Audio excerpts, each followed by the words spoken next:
धाराशिवमध्ये शिवसेनेचा ठाकरेंच्या ओके पॅटर्न चर्चा सगळी काय होती. ओमराजे जात आहेत, कैलास पाटलांची भूमिका काय? ओमराजे जात आहेत का नाही याबाबत संदिग्धता अजूनही आहे. म्हणजे माध्यमातनं वर्तमानपत्रात आज आज ह्या क्षणापर्यंत अजून संदिग्धता आहे.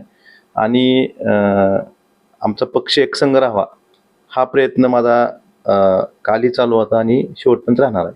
काय करतात प्रयत्न नेमके? मी त्यांचे संपर्क करण्याचा प्रयत्न करतोय, पण संपर्क होत नाही. पण निश्चितच मी संपर्क करून असं काय होणार नाही. आमचा पक्ष जसा पहिला होता जिल्ह्याचा तसाच एकसंघ राहावा यासाठी प्रयत्नशील आहे. शेवटचं बोलणं तुमचं कधी झालं, काय झालं? परवा फक्त केसचा विषय जो होता तारखेचा त्या दिवशी झालं, तर त्यानंतर नाही बोलणं झालं. या सगळ्या चर्चेनंतर तुम्ही काही त्यांच्याशी बोलण्याचा प्रयत्न केला? मी प्रयत्न करतोय, पण संपर्क होत नाही माझा. मी तेच करतोय प्रयत्न.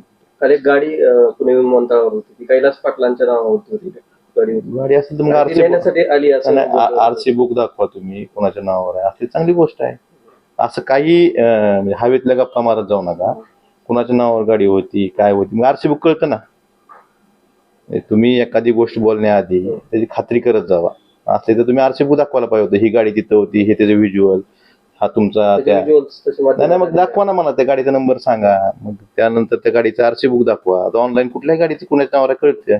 त्या असं विनाकारण काही तुम्ही चुकीच्या गोष्टी माध्यमांमधनं पसरू नये एवढीच माझी तुम्हाला विनंती आहे. ज्या दिवशी ओमराजे निंबाळकर दिल्लीला गेले रात्री 1 वाजताची जी चर्चा आहे, त्या दिवशी कैलास पाटील पण पुण्यातच होते आणि त्यांची भेट झाली असं मी पुण्यात होतो. मी त्यांना भेटण्यासाठीच गेलो होतो, पण माझी भेट झाली नाही हे स्पष्ट सांगतो. आणि ही गोष्ट मी पक्षप्रमुखांना सांगूनच पुण्याला गेलो होतो. ओमराजे निंबाळकर यांच्यावर दबाव असल्याचं संजय राऊत म्हणताय, काय त्याबाबत म्हणजे तेच सांगू शकतात दबाव आहे का नाही हे खासदार साहेब सुद्धा सांगू शकतात. सुषमा अंधारेंचा काय तुम्हाला फोन आला होता, काय बोलणं झालं? सुषमा अंधारे जसं बऱ्याच जणांचे नेते मंडळीचे फोन आले, त्यात सुषमा अंधारे सांगितले ना तुम्हाला काल काय.